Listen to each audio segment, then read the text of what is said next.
we'll give you a quick insight into how to develop chatbots using Oracle Digital Assistant, erstwhile known as Oracle Intelligent Bots. Before I delve into that, a quick introduction into some of the basic concepts. So, by definition, a chatbot is a computer program which attempts to maintain a conversation with a human. And Oracle has gone a long way into developing three generations of that capability, starting from user initiated single skill Generation 1 chatbots to machine initiated proactive multi skilled Generation 3 digital assistant. So here are the basic components of a digital assistant. Channel configurator. This component enables the conversation to be enabled through multiple channels such as Messenger, Line, Slack, even Siri or Alexa. Then we have the dialog flow execution. This is the heart of the solution that drives the conversation. This is done using a very simple declarative language called Oracle Bot Markup Language or OBOT-ML. Then we have the conversational AI engine. Now, this is the active machine learning capability that identifies the intent of the conversations from the end user. Finally, we have the enterprise data integration capability. So there is a concept called component in digital assistant, using which the developer can define the action that will happen in response to the input the user provides in a conversation.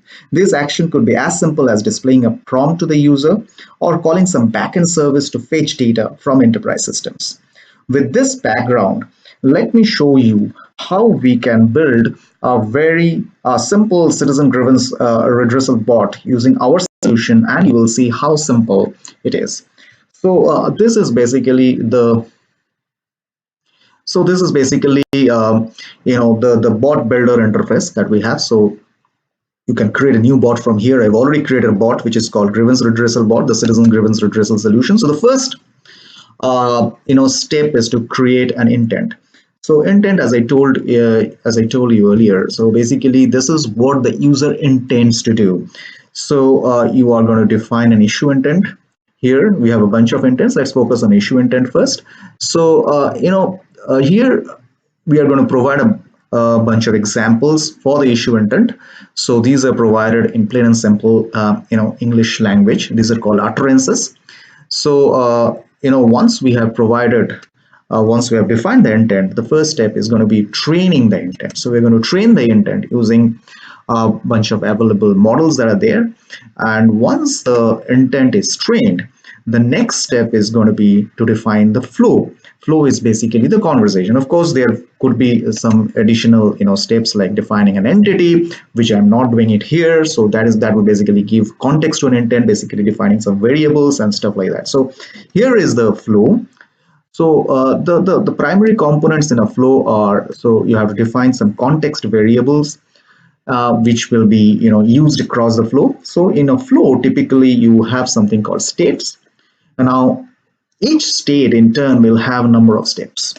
Okay, so let me focus on some of the steps here. So greeting is one of the steps, which is basically the first step, which is greeting the user. Then let's focus on another step, which is handle issue. This step is invoked when the issue intent is matched. So the user has provided some input, which means the user is facing some issue and it is matched against this issue intent, and is going to then invoke this handle issue step. So here the bot, what it's going to do is it's going to actually create a list of issues for the user to choose from, and once the user has selected one of the issues, it's going to move to the next step, which is provided by these transitions. So once we have defined this flow completely, before we publish it to a channel, we can test it quickly using this test capability that is there. So we can just start our conversation. Then what is going to happen is you're going to provide the intent, let's say issues. So it's going to match against the issue intent, and it's going to provide you a bunch of options to choose from. So I select property tags as the option. Then it's going to say which is exactly the issue that I'm facing. So I'm facing a certain spike in my property tags. So then it's going to ask for a bunch of validation questions before it actually gets back to me with the details. And once that is all provided, it's going to give you some insight. This is a revision, and it can send a link to the mobile number for the details if you're interested.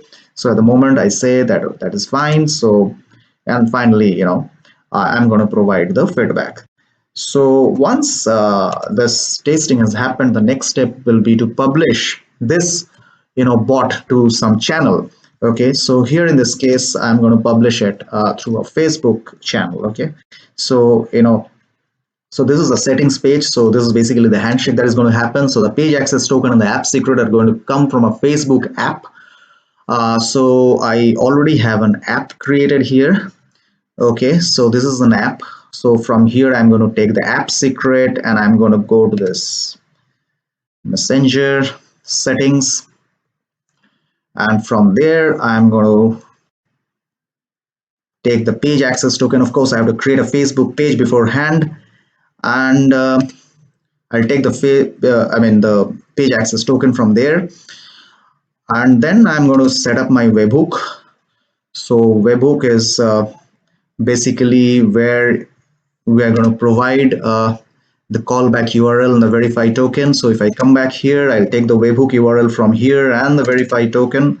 So this is already verified. So that is why this is empty, but anyway, we can again verify it, no issues. We verify it, and once the verification is done, all set, and then we can come back to our messenger. We can search for our bot here, and we can start the conversation. So here you go. So there are many more capabilities, and I have just scratched the surface, but I think the message is it's very simple to create a bot, conversational bot, using our solution. Thank you.